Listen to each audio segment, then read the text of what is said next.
Jungle.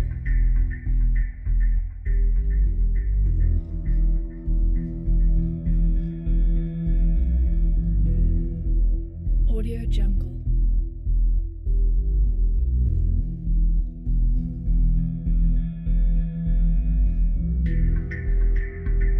Audio Jungle.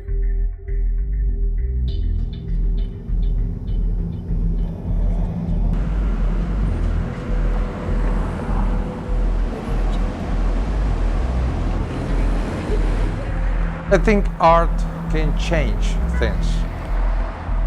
And it really is a powerful tool to not only promote ideas, but to make people think. And not a particular idea, but different ideas. And that's why I started doing political art. Of course, the government was not happy about me using that particular tool, not to fight them, but to question them. Because I think every artist should question power.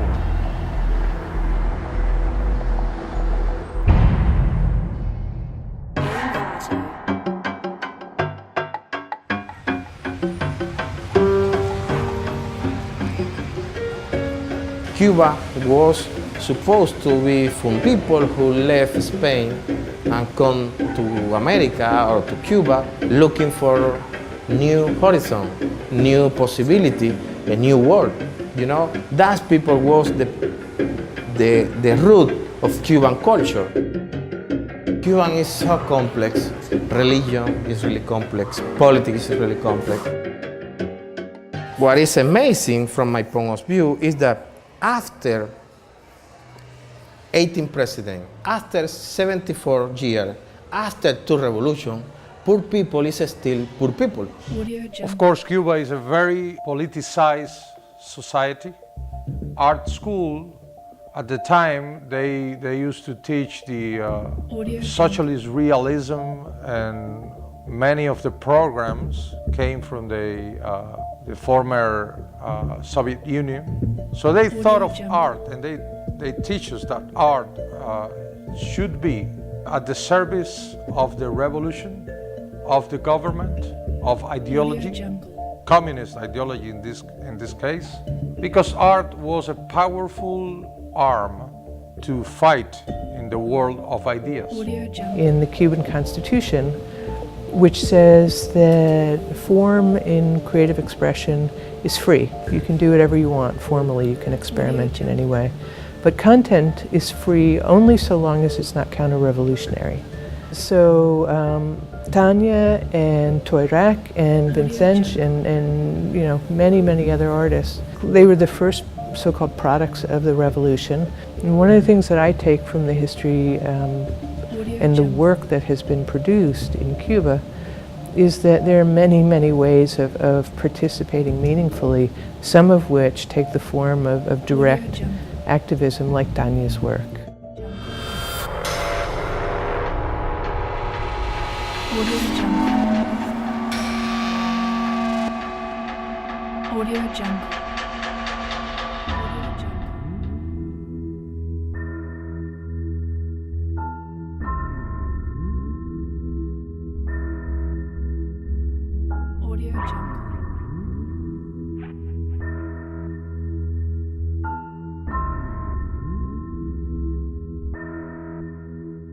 Audio Jungle. Audio Jungle.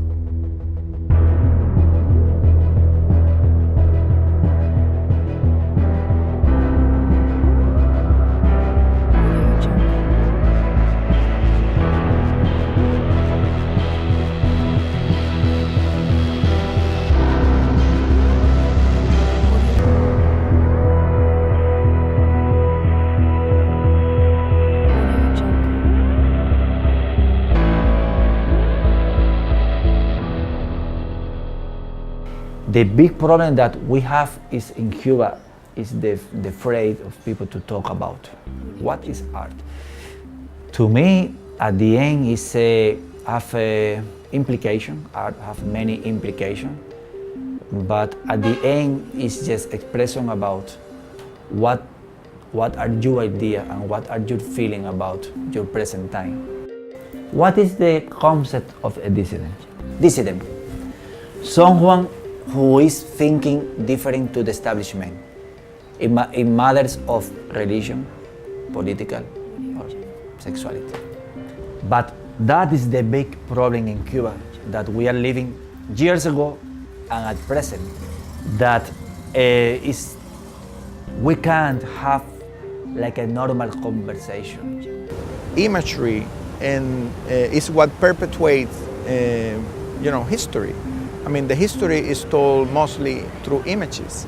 So it's a very particular history of educating artists in an activist tradition, and it's not a narrow sense of activism that it's only about so-called political issues or only about ideology. It's about being protagonistic in a more kind of broad social way. They have in Cuba a law when you are in public and you cross the limit of the participation with the people in the normal way, they have a specific law to arrest you and punish to you. In the Villa Blanca and 10 de Octubre, this is the most strong intersection, I think, in Havana. And it was very simple. We was trying to talk about how toxic was the society. How difficult and how controlling and repressed was our time in this moment. I think the Cuban government was with a lot of fear and was very scary about the situation in the Soviet Union. Remember, that was the moment with the perestroika. That was the moment when the Berlin Wall was going down. So it's that time. So we made the decision to go to that intersection. Some of my friends painting my body. We was using this blue tempera. It was very difficult for that reason, because in that time I think it was almost 90 degree or 95 degree or 80 something degree. The pollution, the sound of the street, the smell for oil, for gasoline. People reacting, I was crazy. People told me from the car, faggot, or whatever, because I was in blue painting, ruining, whatever. And I was maybe only 10 minutes. 15 minutes. And I was chanting, connecting with me. And in the end, when the smoke was very intense, I lost my control and I was full down.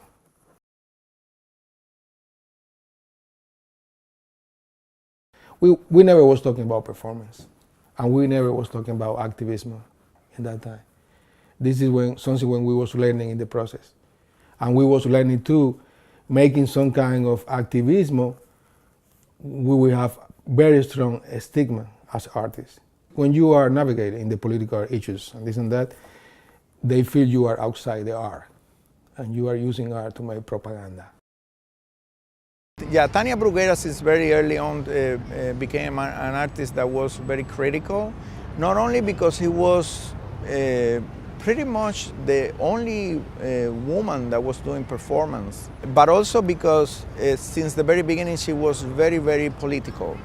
Her first series of performances was reenactments of performances by Ana Mendieta, who was an artist, a Cuban artist from exile that had returned to Cuba and produced several important works in Cuba, but had been all but erased from Cuban culture because of this position, within Cuban institution to ignore what had been produced by Cubans abroad.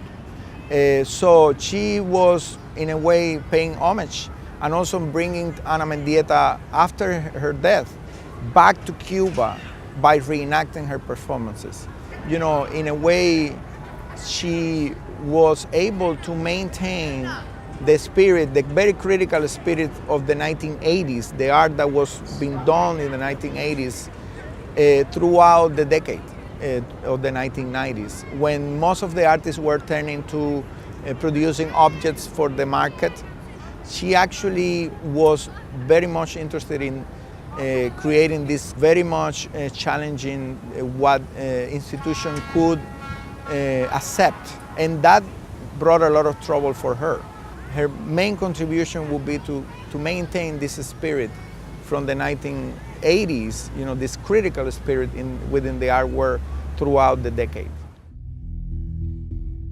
Art can be a thinking tool, and you can take whatever happens to you, to your life, or in the world into art, and you use all the mechanisms art has to deconstruct things, to analyze things with these subjects.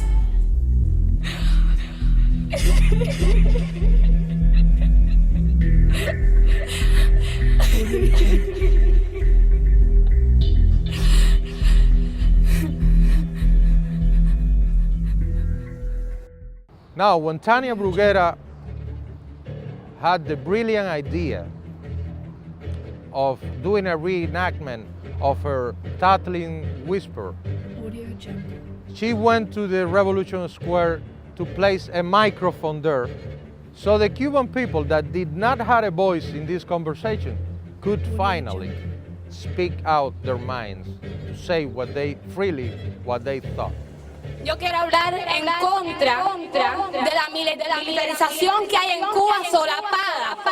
Estoy en contra y voy a hacer mi denuncia en contra de todas aquellas cosas que me han molestado todos los días. Estoy en contra y protesto y lo digo. And the Cuban regime committed the stupid mistake of incarcerating Tania, incarcerating the people that went there to support Tania, and try to silence the artists. During that whole process, I had more than 20 interrogation sessions. I had, let's say, a direct encounter with power, which as an artist who works in political art is extremely fascinating, because my subject is power. The subject of my work is power, and it's the human transformation against power. And it's a lot about censorship. And my work is a lot about how to avoid censorship, how to not having censorship. In all these encounters with the agents of the Ministry of Interior, I realized that they were lacking some information about contemporary art and how art could be used in a good way.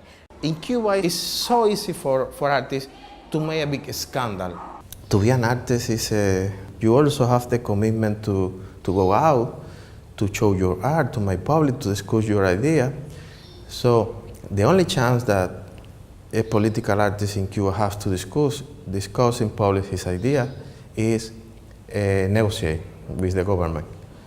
So to negotiate, the first thing that you need to put clear is that you are an artist, not a political activist, because otherwise it's not possible to make a dialogue. So the first step is to say, I am an artist. I have my idea, but I am an artist, and I'm talking from art. That's why you can see my art look like very orthodox. I mean, very traditional, because it's usual that this kind of people understand that is art. It's hard for artists who make performance because it's too close to activism. But for me, I have the first step in my favor because I produce traditional art, and that is part of my strategy. Another situation is that I always use material that was previously published by government. I mean, they are public domain, so I can use because they used previously. So this image, for instance, this one, already passed through a censor process. So when they make public, they say, okay, no problem. So I copy the same image. Of course, it's the same image, but the meaning is different. Of course, this is political propaganda, and this is political art. Political propaganda brings us answers information, a lot of information, intentional information. What happens is the answer change every year, every month, every day. But the question, they are always the same. So the commitment with art is not bring answer, open question. So the answer or the information over here in the newspaper is Fidel was elected president for 100% of the vote. He was elected president for 100% of the vote. The big question here is who is voting for? It's the same image, different meaning. Of course, meaning is subjective. It's something that you cannot prove. So it's the way that go around the censor. I can talking about Cuba in one way that you can understand that what happened in Cuba is the same that happened everywhere. That's my main goal for in some way. So when I'm talking about my heroes, I'm talking about no person, I'm talking about symbols. Che Guevara, Fidel, they are not person, they are more than person. And when I grow up, I understand that Fidel and Che, they are like two stereotypes. Che Guevara was a person who made a choice, have an intensive life, die for glory. No? Here you can see Che Guevara and Fidel. Once again, this image come from the public domain. What happened, they don't publish together. So I put together, or we, I and my wife, put together. Just for create a narrative, or create another relation between both images. Che Guevara was a person who died making the history. Even when he have open eyes, ojos, he already passed away in this picture. He is already dead. It's a body. It's a young hero who died making the history. Fidel is alive, of course, but he has the closed eyes, and he survived just to write about the history. In this kind of counterpoint, I produce a new idea, point of view about local history. I mean, thinking about if I was a Greek man and my name was Homer, my hero was Ulysses and Achilles, because they are the same. Achilles preferred the short life, die for the glory. But in order to understand this decision, this action, you must to balance with another hero who is Ulysses. Ulysses preferred live with the glory better than die for the glory. So it's the same here. I am Cuban, I am Toirac is my name. So my hero are Che Guevara, like Achilles, and Fidel, like Ulysses. They are local history, but behind this local history, more than local history, you know? Another important concept in my art is the idea of life in black and white. When you thinking about Cuban Revolution, the image that comes to you is in black and white. It's because many of the photos who talking about Cuban Revolution, they are in black and white. Just thinking about Che Guevara, it's really hard to imagine Che Guevara in color. Che Guevara is in black and white. I think it's because several reasons. First of all is that Cuban Revolution comes from the 60s, was the period of Cold War, so the world was divided into two sides. Good guy, bad guy, black, white, Russian, American, you know. So you cannot be neutral. You must take a side at that time. And Cuban Revolution took a side, and also was represented in black and white because black and white demand from you a black and white attitude. In front of this reality, you cannot be neutral. I mean, I present to you the Cuban Revolution, and you must take a side, in favor or against, but not in the middle, you know? But also, there are another reason, and that is an ideological reason. You don't see reality in black and white. You see reality in color, of course, but you process the reality in black and white. I mean, for understand the reality, you must to make some kind of balance between high and low, what is good, what is bad, you know. So the first approach of our mind made of the reality is like black and white. So when you present reality in black and white to people, it's supposed to be true because you jump one step and you present reality not in color, just in black and white, in the same way that our brain processes the reality like computer process all the information in 1 and 2, in 0 and 1, you know. This kind of process is like, is used ideologically to present reality or representation of reality as true. So when you see Fidel in Sierra Maestra in these two pictures, and you already know that Fidel made the revolution in the mountain, you assume that that picture is authentic picture. But happen that if you make a careful approach to this picture, you realize that the day where the picture was took was 1960, 1 year after the triumph of the revolution. So the question is why Fidel come back to Sierra Maestra, and in this book, 100 Images of Cuban Revolution, you can find the answer actually, because here they made public authentic picture of Fidel in Sierra Maestra, 1958.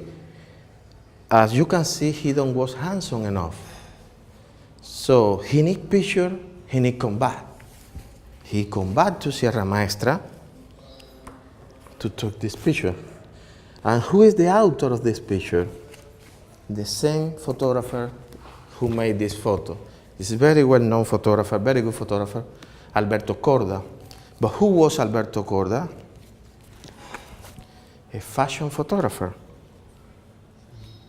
He's a person who knows perfectly how to build a reality, how to sell a reality. Same guy they invite to Sierra Maestra to create the image of Cuban Revolution. And why Fidel or the power need to recreate the image of the revolution? Because reality is never enough. Reality was happening, the revolution was a fact, but people who support the revolution was illiterally, so they don't know to read and write, so they use image just to prove the revolution was taking place.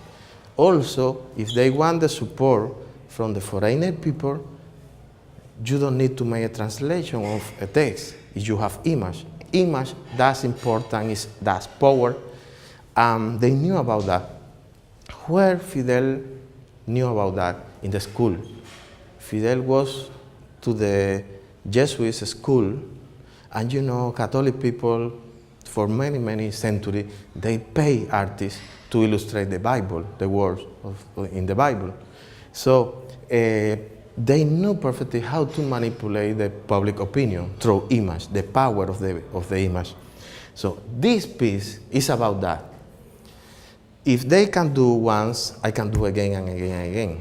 And the idea is that the history is something that the human create, like a straight line from the past to the present, and sometimes go there, but always it's like a spiral, or it's not the same. It's cycle, it's not history, it's magic. So if he made the performance again, he convert the history in something magic, something that you can combat again and again and again to the same point. So revolution is forever. Revolution is something magic. Revolution is something that you can find image of the revolution wherever you want. It's something eternal. So in my series, and the title is With the History Permission, I and my student played the performance again and took a picture and some kind of parody of the famous photo.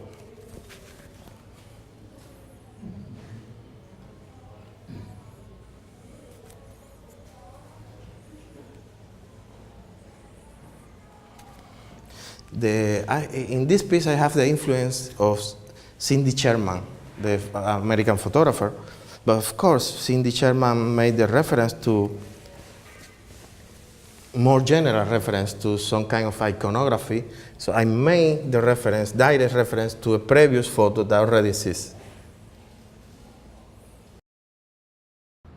I am an artist. I never thought of myself as a dissident or as an activist. I think I was turned into an activist. I was turned into a dissident. I would have loved to just do my art without controversy. But there's no controversial artists. Power turned artists into controversial figures. They just do what they are called to do. We are doing what we are called to do, to be free, to express ourselves. Of course, I think art contributes to liberate ourselves from any oppression, because art deals with sensibility, with freedom, with imagination. The individual pieces was more tools to create something bigger. And we was dreaming to provoke some kind of, no big change, but some change inside people, to use these tools, to use the body, to use the space, to use the time, to use text, music, whatever you have with you, to interacting with another. The change coming when we start to talk about the topic of the painting of the object or the performance. My painting don't change nothing. Okay, inside the painting have a history, have an implication, have a connotations, talking about present time, but this not transform nothing.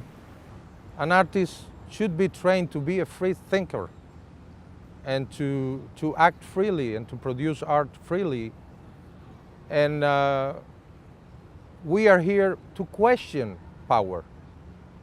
Art don't transform the reality, transform the idea about the reality, and that idea in the mind of people who will transform the reality later.